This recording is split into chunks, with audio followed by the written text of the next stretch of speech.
Pero qué gusto de veras verles otra vez aquí y estar con ustedes. Y bueno, ya tercera clase de este curso que nos está resultando bastante provechoso y sorprendente en muchos sentidos. Yo al principio tenía mis dudas, ahora ya son realidades. No, no es cierto. No, la verdad es que qué interesante está sucediendo esto. Es un análisis muy, muy, muy bueno. Y parte del reto para nosotros como predicadores es poder acercar más todavía estos temas a ustedes y aterrizarlos de una manera que en nuestra vida lo tengamos siempre presente. Y ese es el don que nosotros pedimos, eso es lo que queremos de nuestro Señor. Pues vamos a inclinar nuestro rostro, vamos a comenzar el día de hoy y decir, además estamos estrenando cámaras, eso no lo sabía. Estamos con nuevos equipos ya, ahora sí, Dios nos ha bendecido con eso. Pues bueno, gloria a Dios por ello. Vamos a dar gracias. Amado Padre Celestial, Señor, te damos gracias, Padre, porque nos has llamado el día de hoy a que te entendamos más de tu personalidad. No solo eso, Señor, esa personalidad tuya, Padre, que hace que sea como un sol radiante en el cual nos reflejamos nosotros, Señor, y alcanzamos a entender quiénes somos, porque somos tus criaturas, somos creados por ti y dependemos de ti 100%, Señor.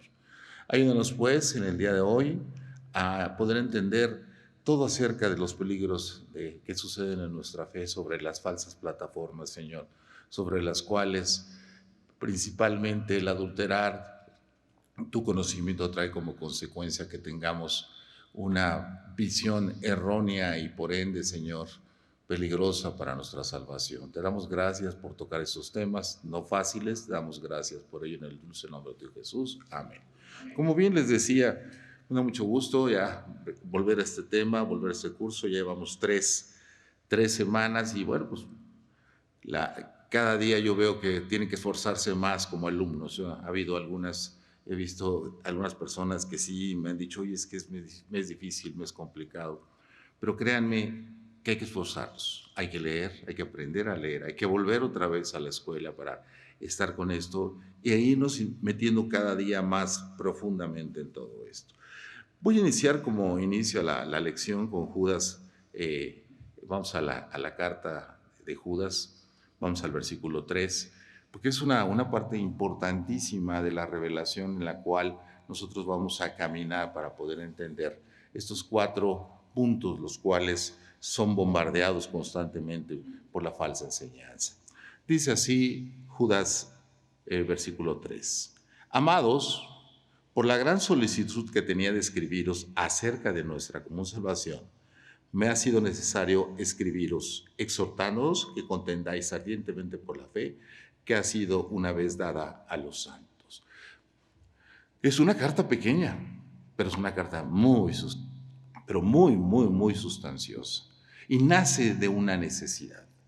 Aquí nos lo dice claramente, él tiene gran solicitud, está preocupado, él ha escrito esto porque ha visto cosas que están sucediendo, algo está pasando dentro de la iglesia de Jerusalén, porque recordemos que Judas era hermano de Cristo y también como lo era Santiago. Entonces, vemos que él está preocupado después de que el Señor se ha ido. ¿Por qué? Porque están sucediendo cosas. ¿Qué está pasando en estos tiempos? Es parecido a lo que está sucediendo aquí, nada más que ahora, en aquel tiempo, estaban entrando hombres encubiertos, ¿no? Ahora ya no están encubiertos, son directamente y están claramente identificados. Y no solo eso, sino que ahora tenemos una gran sobreinformación. ¿Por qué? Porque tenemos muchos medios al alcance. Estar en los 90 y soñar en esto, yo la verdad, ni siquiera, porque me considero una persona que me gusta la tecnología y tengo que trabajar con tecnología. Sin embargo, nunca soñamos a ver lo que estamos viendo. Es impresionante la cantidad de información que existe sobre el tema que nosotros. El problema es la calidad de la información. Información hay. El problema es quién da la información y en qué sentido da la información.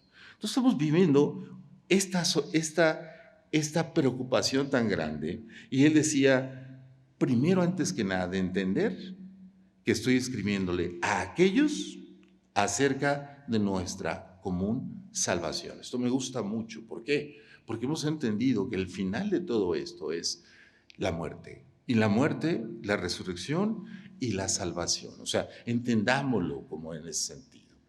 Muchos han pasado situaciones muy complejas, muy difíciles, personales o a través de sus familias, con la pérdida de muchas personas ahora que ha pasado esta terrible pandemia. Y entonces, ¿qué sucedió? Pues se vio en el corazón reflejado lo que estaba pasando. En realidad, ¿estamos nosotros en una común salvación o en ese momento nuestra fe fue completamente simbrada? Interesante, ¿no? Interesante.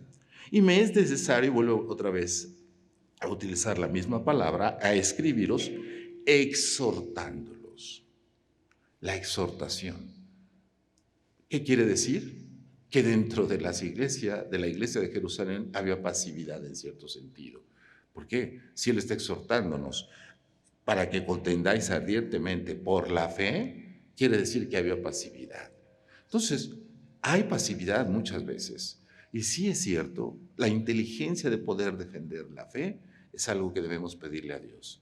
Pero la fe es algo, como aquí nos ha dicho, que nos ha sido dada. La fe no es de nosotros. El otro día platicaba con alguien de estos temas y la verdad es que las personas no permiten que uno toque cualquiera de estos temas. Es mi fe. Es tu fe. Y ahora entendemos, ¿es nuestra fe? No, porque nos ha sido dada. Y nos ha sido dada a través de las Sagradas Escrituras. Y ha sido dada por Dios. Entonces, la gente confunde la fe con lo que cree. Y lo cree, y lo cree a pie juntillas y lo defiende de una manera, sí, de una manera militar, si podemos llamar así. Pero son creencias verdaderamente fuera completamente de la voluntad de Dios. Y a nosotros nos exhorta a que defendamos ardientemente. ¿Qué quiere decir ardientemente? Con un corazón deseoso de tenerlo. Empezando por nosotros mismos. Empezando por lo que nosotros tenemos. Entonces, vemos que muchas doctrinas se han filtrado a través de. Y lo más interesante es que si nosotros logramos socavar, y como vamos a ver, estas doctrinas, lo que estamos logrando es precisamente que entre la apostasía. Como todos ustedes analizaron 4 importantes columnas acerca de lo que es nuestra fe. ¿En qué orden? Dios, el conocimiento de Dios, que es una de las cosas más, o es el punto más importante. Por ende, si nosotros conocemos a Dios, entenderemos quiénes somos nosotros, y esto es muy importante. Después de esto, ahora sí podremos identificar y definir correctamente lo que es el pecado para finalmente darle el lugar a Jesucristo en el entendimiento de la misión por la cual está aquí con nosotros. Todos estos marcos, todo esto ha sido revelado, y esto es interesante. Si a tu vida ha sido revelada esta verdad, estas verdades, esto que nosotros tenemos y conocemos como la Biblia, si ha sido revelado a tu vida, entonces tenemos que adecuarnos a ello. ¿Y cuál es el problema de las falsas enseñanzas? Que tuercen precisamente el conocimiento y nos llevan ¿a qué? A enseñar otras cosas. Entonces, lo importante de esto, si tú quieres dinamitar un edificio, no empiezas por dinamitar la azotea.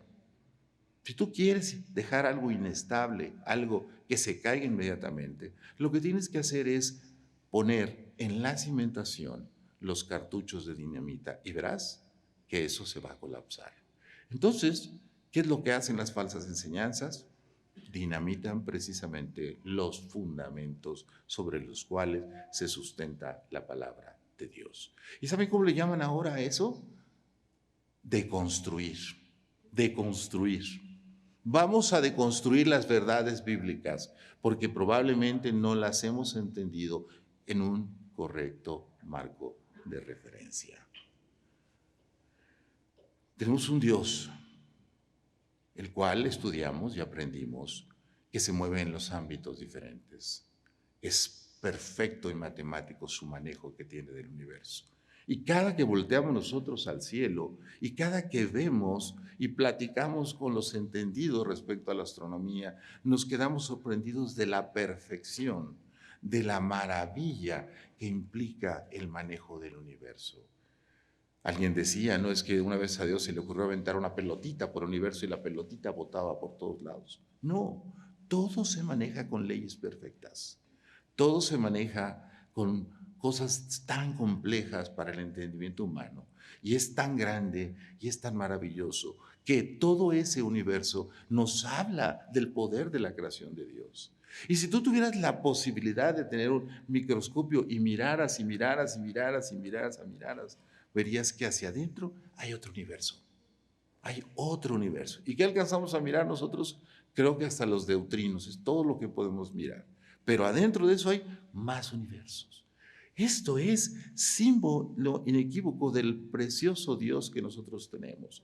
Pero también Él así se maneja en la cuestión moral. También así se maneja en sus principios. Dios es claro, porque Dios no ha cambiado ni ha variado y sigue siendo el mismo ayer, hoy y siempre. Entonces empezamos por querer adulterar el concepto de Dios. Eso es lo primero que hacemos, adulterar el concepto de Dios. ¿Por qué? Porque el hombre, per se, es un hombre caído, es un hombre egoísta. Y como dicen ahora actualmente, a partir del humanismo, Dios no creó al hombre, el hombre creó a Dios. Y entonces buscamos humanizar a ese Dios. Buscamos colocarlo con los atributos, porque dijo, Dios creó al hombre a imagen y semejanza. Pero se te olvida algo. El hombre que tú conoces actualmente es un hombre caído. Un hombre que está buscando la regeneración y solamente hay una receta. Entonces, todas estas cosas que nosotros hemos querido fundamentar para crear la idea de Dios son cosas que vienen de la parte del hombre. Pero claramente nosotros debemos entender que Dios tiene un perfil y ese perfil está en el Antiguo y está en el Nuevo Testamento. La primera de las grandes discusiones es, hey, ese Dios vengativo y celoso del Antiguo Testamento, ¿es el mismo Dios del Nuevo Testamento? Sí, claro que sí. ¿Por qué? Porque son los atributos de Él. Y por un lado, como decía bien el libro interesante, decía, por un lado vemos a un Dios justiciero, a un Dios celoso, a un Dios que exige. Y por otro lado tenemos la parte del Dios amoroso, el Dios que perdona, el Dios que ha traído a nosotros. Y por otra parte tenemos la perfecta sincronización de las cosas a través de Dios. Entonces, todo esto hace que nosotros empecemos por tomar lo que nos gusta, lo que nos conviene. Cuando tú hablas a alguien acerca de Dios, no hay un concepto claro de qué es Dios, no hay un entendimiento pleno de qué es Dios y hay confusión con respecto a esto. Pero tenemos que ser muy cuidadosos respecto a eso, porque probablemente el concepto del Dios que tú tengas ha sido producto de ¿qué? De la filosofía, más la psicología, más lo que has leído de algunas cosas y has creado tu propio Dios. Y le estás orando a un Dios que probablemente no exista. O estés enseñando un Dios que no exista porque no has tenido la virtud en el Espíritu de Dios de poder y leer y entender y vivir la palabra de Dios a través de leerla. La fe viene por el oír y por el oír la palabra de Dios. Sin embargo, el mundo dice que la fe viene por ver. Y el hombre está esperando ver. Siempre ha sido así. Siempre ha sido así. Por lo tanto, todo lo que no reúna características alrededor de la fe no podrá en ningún momento ser fe. Vamos viendo, y estaba el otro día leyendo este pasaje que me gustó muchísimo para poder entenderlo. Vamos a conocer un poco de Dios. Nos los revela Isaías. Vamos al capítulo 45 de Isaías. El otro día que estaba en un curso en una escuela hebraica, porque fui a estudiar acerca de los rollos del Mar Muerto, tenía muchas curiosidades y hay muchas teorías conspirativas que no son ciertas. En realidad lo que se tiene de los rollos del Mar Muerto está expuesto, se está trabajando en mucho porque mucho está destruido. Pero qué interesante, decía este maestro es el curador del Museo del Libro Sagrado de Israel. ¿Y quién es el libro, cuál es el Museo del Libro Sagrado de Israel? Los que han ido a Jerusalén. Es donde se encuentran el rollo precisamente de Isaías, que mide 7 metros 30, y es una especie de olla, como la que lo encontraron, una especie de olla para aceite o para guardar agua que tenían en las cuevas de Qumran, y el museo tiene esa forma, parece un sombrerito, y hacia abajo, entonces adentro está enrollado. Es una belleza. Y además, pues todo lo que se encuentra en Israel por parte de los judíos está en ese museo, y este hombre es el responsable de presentarlo y tenerlo y llevarlo. Entonces fue un seminario muy, muy, muy interesante. Esta parte, porque muchos eruditos dicen que Isaías está hecho de 3 Isaías, ¿no? Del 1 al 40, del 40 al 50 y del 50 al 66.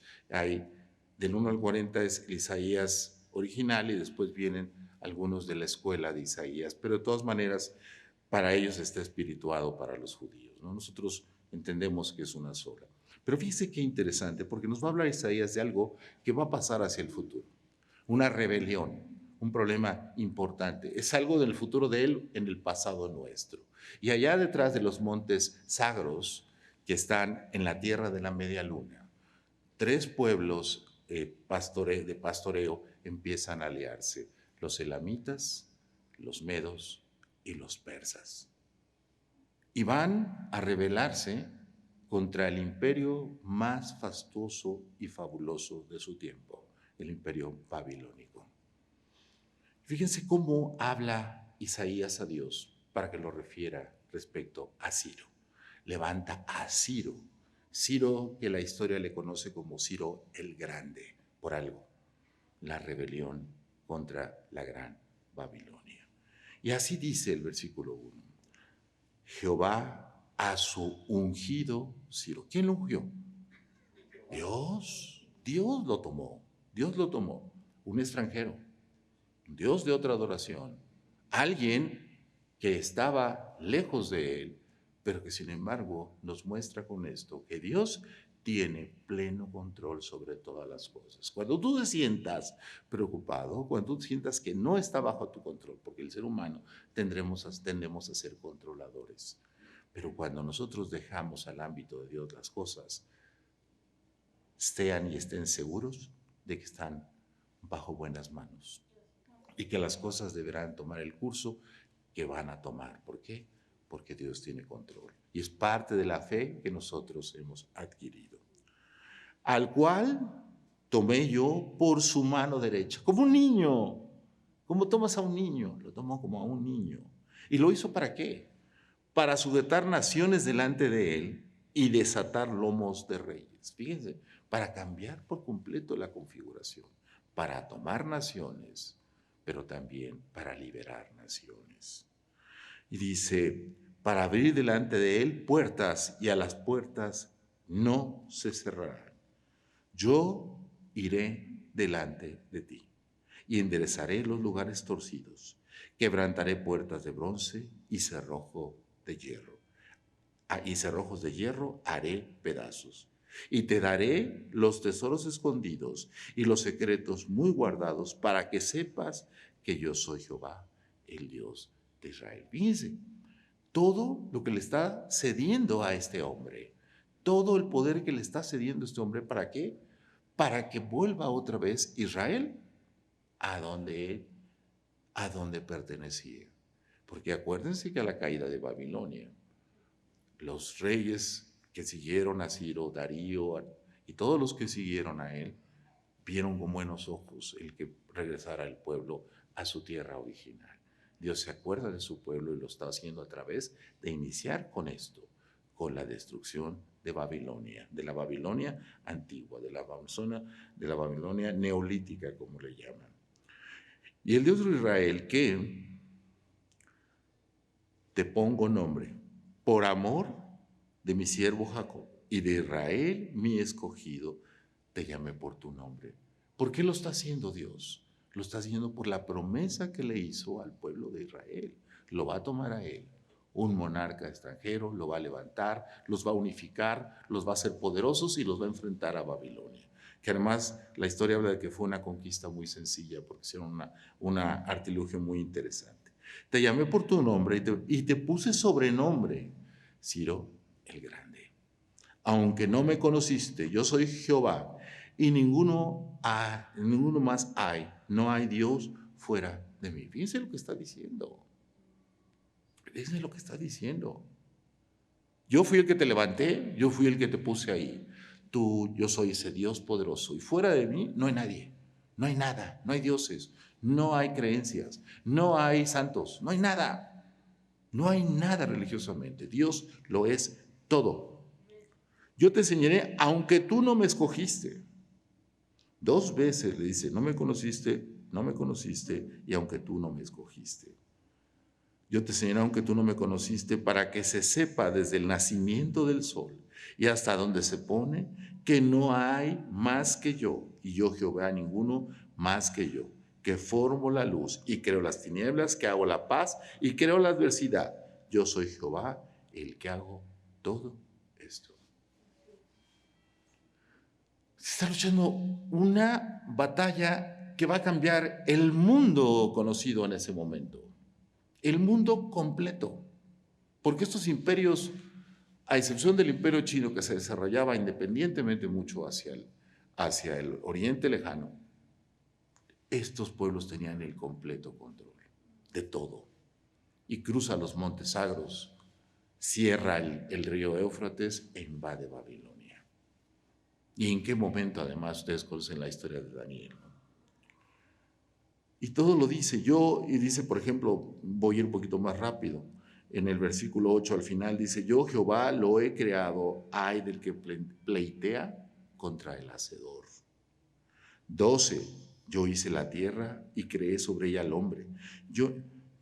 Mis manos extendieron los cielos y todo el ejército mandé. Yo desperté en justicia y enderezaré todos sus caminos. Él edificará mi ciudad y soltará mis cautivos, ni por precio ni por dones, dice Jehová de los ejércitos. Ahora entendemos lo que significa debilitar el concepto de Dios en nuestra vida. Dejarlo hacer como ahora vemos que para muchas congregaciones cristianas Dios es un mandadero. La verdad, el otro día oía unas oraciones que hacían a Dios pidiéndole cosas y dices, ¿es Dios o es el genio de la lámpara maravillosa? Vean desde dónde a dónde hemos llegado. Debilitar el conocimiento pleno de Dios. Si nosotros hemos debilitado el conocimiento pleno de Dios, hemos hecho un Dios a nuestra imagen y semejanza, entonces está debilitada completamente nuestra fe. Obviamente, si nosotros debilitamos el concepto de Dios en su santidad, en su poder, en su conocimiento, en su omnipresencia, estamos sobrevaluando el concepto humano. ¿Estamos de acuerdo? Estamos sobrevaluando el concepto humano. Nos hemos levantado sobre lo que Dios nos creó. Porque lo primero que negamos es que somos seres caídos. Nadie le gusta reconocer que somos seres caídos. ¿Y qué sucede cuando nosotros entramos a pruebas? Muchas veces hacemos las cosas que a Dios no le hubiera gustado que hiciésemos. ¿Pero por qué? Porque no hemos entendido que somos débiles. Pablo lo entendía perfectamente, pero el hombre se niega a entender que es débil. Si nosotros nos apegamos a la creencia totalmente de Dios, a la creencia de lo que nosotros que tenemos por concepto de nosotros, en lugar de lo que Dios ha dicho de nosotros, tendríamos, o por eso tenemos consecuencias como tenemos consecuencias, porque estamos fuera de control del control de Dios cuando nosotros pensamos así. Hace 2 semanas que me tocó predicar en Querétaro, hablaba del problema de la tercera generación, el problema de la tercera generación, o de la segunda generación, como quieran ustedes verlo. Muchos de nosotros conocimos a Dios en toda su plenitud y sentimos el poder de Dios en nuestras vidas y cambió nuestras vidas, pero no supimos transmitir a nuestros hijos esa reverencia y ese respeto. Y ellos, como dice, en aquel momento leía Jueces capítulo 2, me parece que era capítulo 3, decía, que los hijos de los que cruzaron el río Jordán ahora adoraban a los dioses de los pueblos que estaban al otro lado, porque habían permitido que se mezclasen con las hijas de ellos. Y es cierto, mucho de lo que ha pasado también es que no hemos sabido entender y hacer entender a nuestra generación, a estos jóvenes que tenemos, no hemos hecho entender quién es Dios y cuál es su poder en nuestras vidas. Porque todo, cuando ellos llegaron, ya estaba listo. Ya estaba listo. Qué difícil es para el que no lo vivió entenderlo.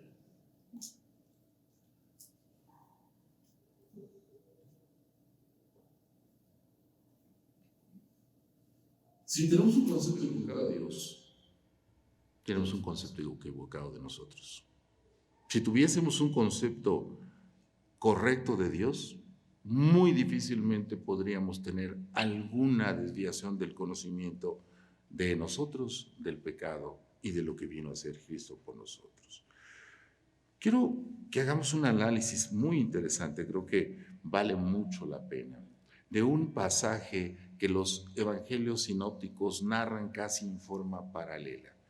Pero nos vamos a dar cuenta mucho de lo que vivía esta generación de Israel, de lo que vivía, esta generación de los judíos en la época de nuestro Señor Jesucristo. Quiero que abran su Biblia, por favor. En Marcos capítulo 10, versículos 17 al 31. Claro, como me tocó a mí desarrollarlo, pues puse paralelamente Mateo 19, 16, 30 y Lucas 18, del 18 al 30. Los puse paralelos, pero voy a llevar Marcos, me parece que tiene un poco más de información. Y si algo nos aporta algún otro de los evangelios sinópticos, se los voy a hacer saber. Dice así la palabra de Dios. Y esto viene después de que el Señor le ha dicho a sus apóstoles, dejad que los niños se acerquen a mí, porque el reino de los cielos está lleno de ellos. Hay una escena de gran ternura. Dicen que al salir de ahí, de ese lugar, dice, al salir él, dice el versículo 17 de Marcos 10, Marcos 10, 17, dice, al salir, para seguir su camino, vino uno corriendo, e hincando la rodilla delante de él, le preguntó. Un poquito más de información. Mateo habla de que vino uno, pero Lucas dice que habla de un hombre principal. Por más de que busqué, no encuentro al joven rico. No sé si era joven.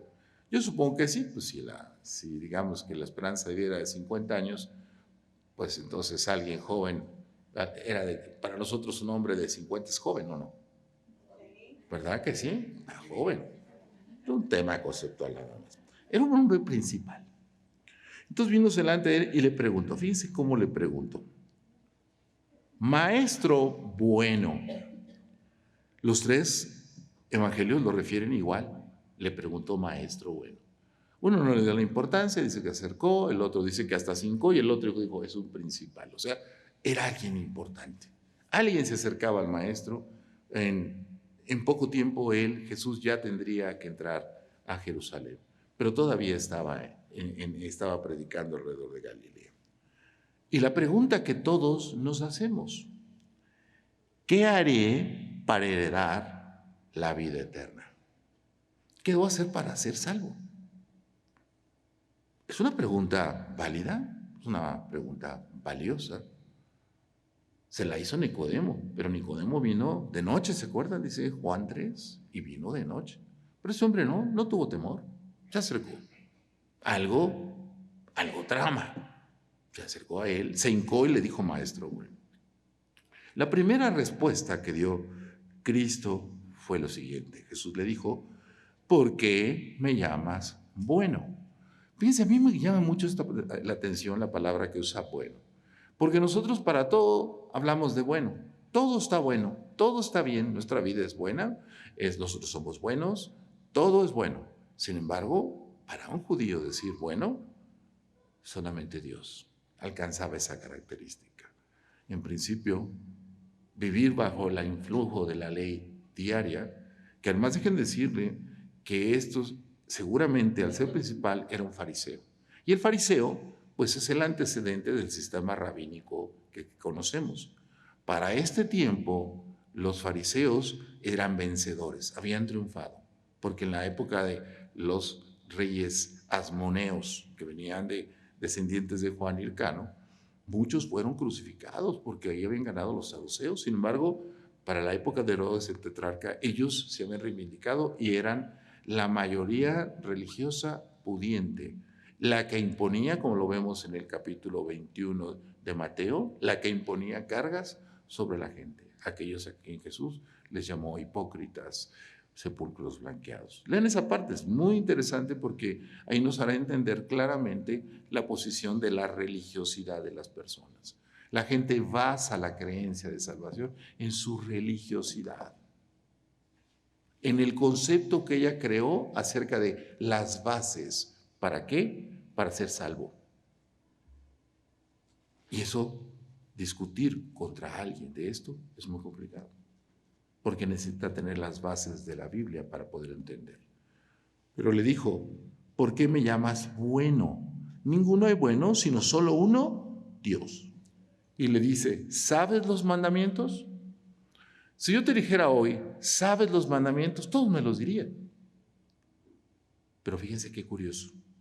Están en los 3 evangelios sinópticos, vienen los mismos mandamientos, aunque cambian el orden en alguno de ellos. Primero le dijo, no adulteres, no mates, no hurtes, no digas falso testimonio, no defraudes, honra a tu padre y a tu madre. No está difícil cumplir esto. Está sencillo, ¿no? ¿Ustedes matan seguido? No. ¿Hurtan seguido? ¿Adulteran seguido? Ya nos voy a preguntar si dicen falso testimonio. Pero fíjense, son cosas de la vida práctica. ¿Cuál es el más importante de los mandamientos? ¿Dónde está ahí?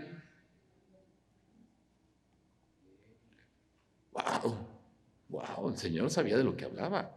Lo hubiera metido en problemas. Muy pronto. Lo hubiera metido en verdaderos problemas. Porque amar a Dios con todo tu ser, con toda tu fuerza, implica mucho más allá que solo ir con la ley. Qué interesante esto, ¿no? Qué interesante, porque lo que hizo el Señor fue decirle, mira, todo lo has logrado, ve, qué fácil, conoce los mandamientos. El corazón del hombre exaltado, ahí estaba el corazón del hombre exaltado de alta religiosidad, cumplía los mandamientos y seguramente los diezmos y la ley verbal y toda la Taná, todo lo conocía, todo. ¿Por qué? Porque la gente cree que por su religiosidad y por sus obras alcanzará la salvación. Entonces dice, él entonces respondió y le dijo, maestro, todo esto he guardado desde mi juventud. ¡Hey! Véanme, aquí estoy. Yo lo logré, claro, desde mi juventud, desde que era así de chiquito. El otro día hablaba con unos hermanos que quiero muchísimo, pero son muy religiosos. Y me dicen, sí, es que ella la bautizaron desde los 7 años y de ese tiempo es salva. Bueno, nosotros tenemos nuestros asegúnes, ¿no? Pero un cristiano te lo puede pelear, o sea, un cristiano bautista te puede pelear esto, ¿no? Pero la verdad es que fíjense nada más, qué tema, ¿no? La religiosidad ante todo, la presunción. Yo nunca he tomado alcohol, nunca. O sea, vemos cómo vamos metiendo leyes dentro de la vida del conocimiento de la iglesia. Entonces Jesús mirándole, ¿qué dice? Me encanta, porque no lo escribo otro evangelio. Le amo. Ay, chiquito, es precioso, qué lindo. Fíjense lo que sintió lástima por él. Dios sintió lástima por él, sintió dolor al verlo tan confundido, al verlo tan equivocado, al verlo tan perdido, porque él pensaba, porque para él ya estaba respondida la pregunta, ¿qué haré para heredar la vida eterna? Ya lo había hecho todo para él ya lo había hecho todo. Y no necesitó Jesús más que hacerle una pregunta. o hacerle una afirmación para destruir completamente su nivel de creencia. Y de ese orgullo y de esa vanagloria caer en la tristeza. Y le dijo, una cosa te falta. Anda, vende todo lo que tienes y dalo a los pobres, y tendrás tesoros en el cielo. Y le da la clave de la salvación. Ven y sígueme. Ven y sígueme. Si él hubiera dicho que honraba a Dios con todo su corazón y con todo, entonces le hubiera dicho Jesús, tú debías haberte dado cuenta que yo soy el Hijo de Dios, que yo soy el Mesías. Le dijo, vende todo lo que tienes, ven y sígueme. Todo lo que tengas y ven y sígueme. Fíjate que el conocimiento pleno de Dios, más que la ley o lo que tú quieras, te trae como consecuencia el siguiente paso, el reconocimiento de Cristo, Jesús. Pero ¿qué sucedió en el corazón de este hombre? De esa alegría y ese gozo pasó a la aflicción. Pero él, afligido por esta palabra, se fue triste porque tenía muchas posesiones. ¿Es malo ser rico? No. Pero cuando es el objeto de tu vida, sí. Cuando has buscado eso en lugar de buscar a Dios, obviamente. Y pudo haber sido otra cosa la que te pueda preguntar el día de Dios a ti, ¿no? Porque tú puedes, ay, es que yo soy pobre, muy pobre. Porque mucha gente habla de esto, ¿no? Es que mucha gente hace, y alguna vez lo estudiábamos, de la pobreza hace una virtud. No es así. Porque también el querer hacer de algo una virtud hace exactamente el mismo efecto que sucedió con este muchacho. Ni voy a seguirlo, ni voy a vender las cosas, y ni modo, voy a aferrarme a mi conocimiento de la religión, que espero que me baste. Y entonces Jesús, mirando alrededor, porque esto era público, él se acercó públicamente, estaban los discípulos y la gente que venía siguiendo a Jesús, siempre había personas alrededor de Jesús, como lo hay alrededor de cualquiera de nosotros, porque estamos ante tan gran nube de testigos. Entonces Jesús, mirando alrededor, dijo a sus discípulos, cuán difícil entrarán en el reino de Dios los que tienen riqueza. Los discípulos se asombraron de sus palabras, pero Jesús respondiendo volvió a decirles, hijos, cuán difícil es entrar al reino de Dios a los que confían en la riqueza.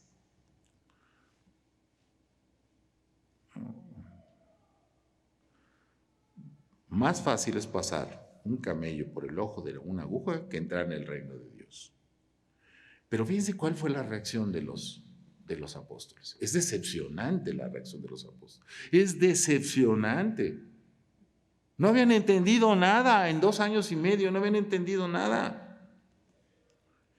Ellos se asombraban aún más diciendo entre sí, ¿quién podrá ser salvo si este fariseo desde joven guardó la ley y ha tenido la voluntad de seguir a Dios en la religión judía? Si este no podrá ser salvo, ¿quién podrá ser salvo entonces? ¿Se dan cuenta qué decepcionantes somos como seres humanos?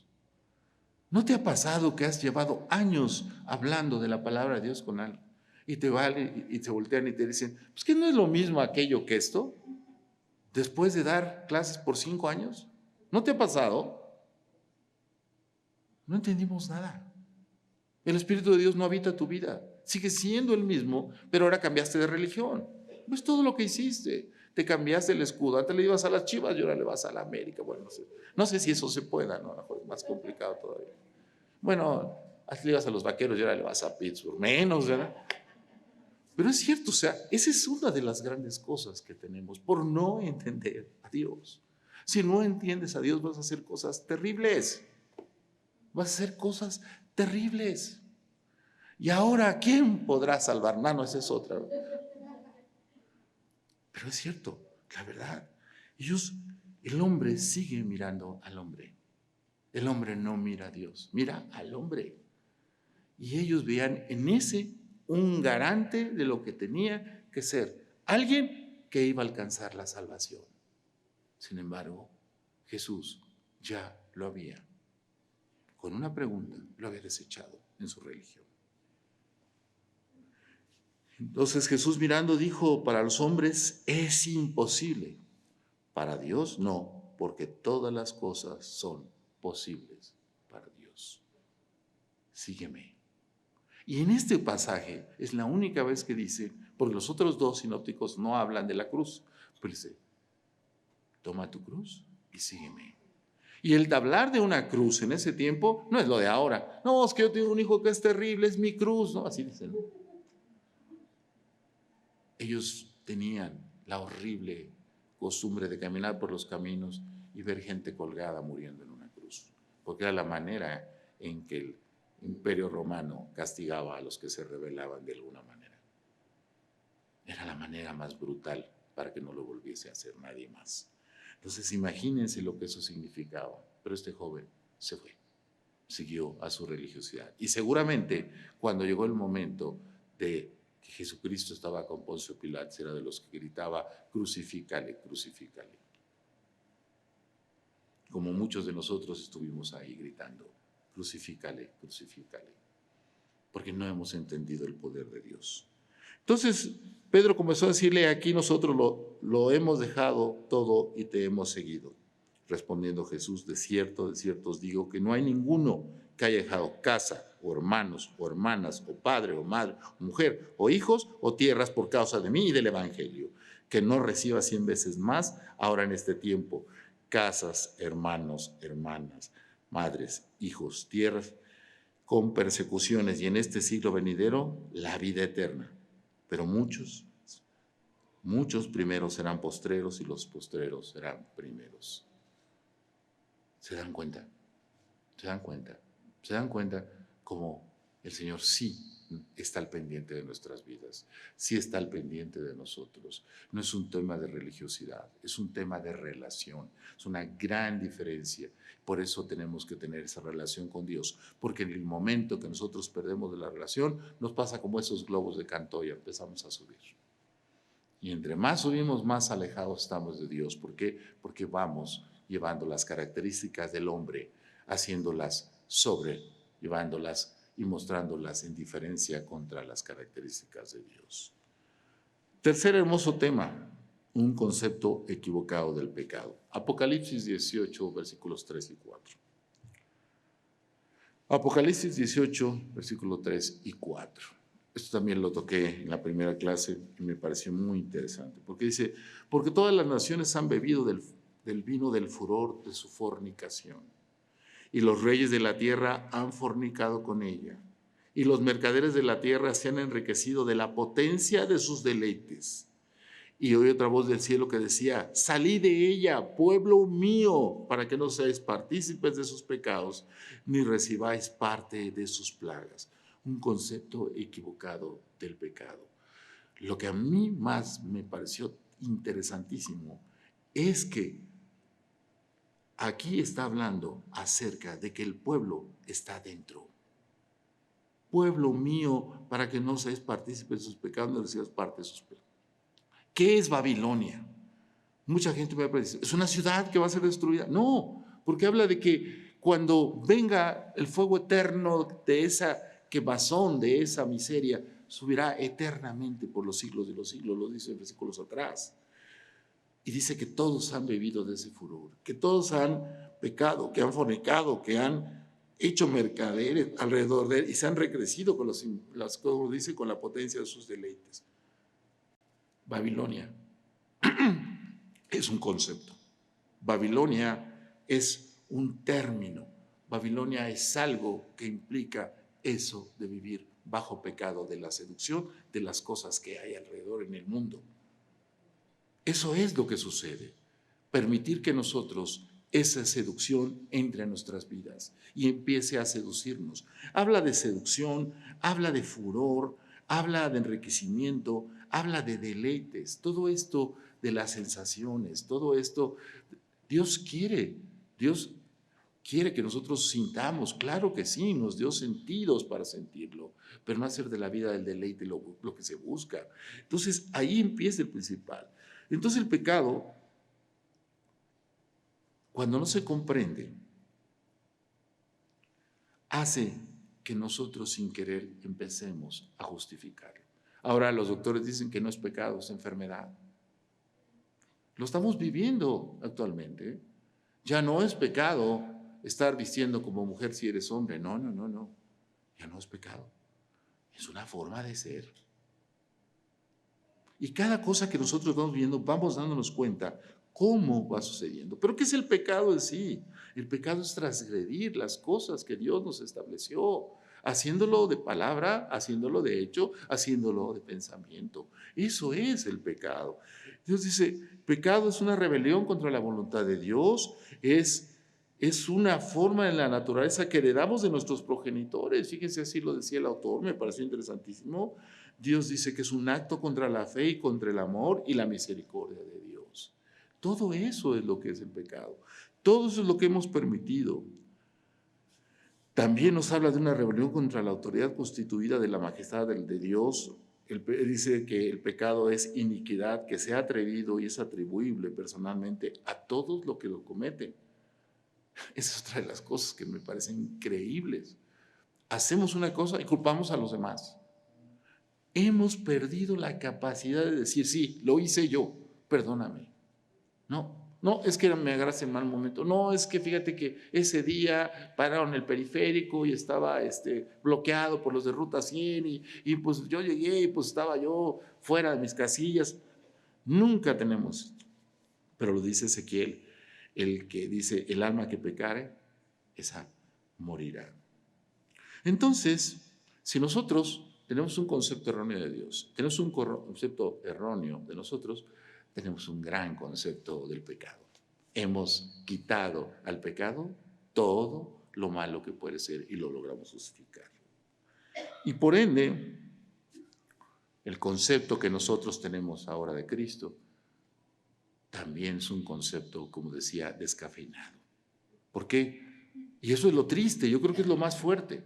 No solo no conocemos a Dios, sino que el Cristo que conocemos es un Cristo muy motivado por los pintores renacentistas, con escenas del siglo XV, con situaciones hipotéticas, con creencias alrededor de la religión, pero hemos dejado de mirar a ese Cristo que estuvo en su momento contra el imperio más importante que ha dado la historia de la tierra, el imperio romano, que fue capaz de hablar sus verdades contra uno de los lugares de mayor religiosidad y hablar la verdad de Dios sin ningún miedo, sabiendo que tendría que morir y que su tiempo en la tierra estaba contado de los horas, minutos y segundos y que nunca perdió eso. A pesar de estar en el huerto de los olivos, llorando o transpirando lágrimas, que dice la palabra de Dios que era como sangre, él nunca negó su misión, nunca dio un paso atrás, sino que oró para que las cosas se diesen. Ese es el Cristo en que nosotros hemos confiado. Es el Cristo en el cual nos habla Lucas, nos habla Judas al final. Dice versículo 17 de Judas para terminar. Pero vosotros, amados, tened memoria de las palabras que antes fueron dichas por los apóstoles de nuestro Señor Jesucristo, los cuales, dice, los que os decían en el postrer tiempo, habrá burladores que andarán según sus malvados deseos. Sí, es cierto. Cada quien anda ahorita bajo el deseo que quiere. Y está en cualquier ámbito y te lo encuentras a través de tantos conceptos que lo único que traen es confusión. Estos son los que causan divisiones. También les habla como sensuales, así lo traduce la Biblia de Reina Valera. Sensual, sensación, de sentir. ¿Qué siento? No, yo siento que es verdad, yo siento que no, yo siento que Dios está conmigo. Y eso es verdaderamente una cosa. Pero algo muy importante, que no tienen el Espíritu. Pero vosotros, amados, y dice la solución a esto, y ustedes la estudiaron, edificaos sobre vuestra santísima fe. ¿Sobre qué estás edificando tu vida? ¿Sobre qué es la confianza que tienes? ¿Sobre qué estás tú trabajando tu carácter? ¿Sobre qué estás trabajando tu vejez? ¿Sobre qué tú estás trabajando para llegar y acercarte a Dios? Sobre la fe. ¿Y cómo es la fe? Que nos ha sido dada. Esa fe que nos ha sido dada. Edificados sobre vuestra santísima fe, orando en el Espíritu. Orar en el Espíritu es orar en concordancia con lo que Dios quiere. No en lo que yo creo, en lo que Dios quiere, en lo que Dios ha puesto verdaderamente en tu corazón para que hagamos las cosas. No en un afán de religiosidad, porque yo veo a veces muchas personas que oran y oran con muchas palabras, muchas, pero no tienen sustancia al final de todo. Y palabras bíblicas y versículos completos. Pero no solo es eso, es orar lo que Dios quiere que nosotros digamos que está en nuestro corazón. Y nosotros sabemos por qué tenemos que orar. Entonces, y algunos dice orando en el Espíritu Santo, conservaos en el amor de Dios, esperando la misericordia de nuestro Señor Jesucristo, ¿para qué? Para vida eterna. ¿Y qué nos dice acerca de aquellos que esperan ser convencidos? Esas ramas sacadas del fuego, como decía Wesley. Y algunos que dudan, convénzalos. Y algunos que dudan, convénzalos. ¿Pero cómo lo vas a hacer? ¿Con la Santa Inquisición? Dice, a algunos que dudan, convéncelos. A otros, salvad, arrebatarlos del fuego. Y de otros que dicen, tener misericordia con temor, aborreciendo aún la ropa contaminada por su carne. Tenemos que tener esa paciencia para convencer. Tenemos que tener esa astucia que Dios nos ha dado para llevar la discusión al punto más importante. Esta lección te ha dado 4 bases fundamentales. Si quieres, como dijo el joven, gustar de la vida eterna, no es por obras, es por Cristo y por el conocimiento de Dios. Pues bueno, ya casi se me acabó la voz. Vamos a orar, ¿qué les parece? Vamos a terminar con esto. Amado Padre Celestial, queremos darte gracias por esta bendición maravillosa de estos cursos que estamos tomando, Padre. Ayúdanos a vivificar tu palabra, Señor, con tu Santo Espíritu, lo que estudiemos. Ayúdanos a aprender a buscar de veras en tu palabra, aprender a entender lo que tú quieres, Señor, porque tú eres quien tiene el poder sobre todas las cosas. Tú que creaste los cielos y la tierra, Señor, y por ende nos creaste nosotros. ¿Cómo no sabrás responder a las cosas que tenemos cuando con fe, Señor, con la misma fe que tú nos has dado, nosotros las preguntamos? ¿Cómo no, Señor, si hemos recibido a tu Hijo como tú quisiste, Padre? Y eso hace una gran diferencia, Señor. Gracias verdaderamente. Y de veras sentimos como esa mirada de Jesús cuando vio a este joven y lo amó. Así también algún día tú nos amaste, Padre, a pesar de que estábamos tan lejos de ti, tan abandonados, Señor. Y por eso te damos gracias, porque esa misericordia con la que tú nos trataste, esa misericordia con la que tú, Señor, estuviste con nosotros, es la misma misericordia, Señor, con la que nosotros tenemos que tratar a los demás, Padre. Porque tu amor debe ser multiplicado, Señor. Ese amor ágape que nos enseñaste. Ayúdanos a dar ese amor a las personas. Ayúdanos a amar, Señor, al pecador. Ayúdanos a no cansarnos de predicar tu evangelio, porque por eso nos has llamado, para que saquemos del fuego a todas aquellas almas, Padre, que no lo han entendido. Te pedimos perdón si no lo hemos sabido hacer y pedimos que tu Espíritu nos ayude a entender eso. Te damos gracias por ello y te lo pedimos en el nombre más precioso, Señor, el nombre que es sobre todo nombre, el nombre de tu Hijo Jesucristo, a quien tú mandaste a morir por nosotros. Amén y amén. Pues muchas gracias, hermanos. Ha sido una bendición estar de nuevo con ustedes.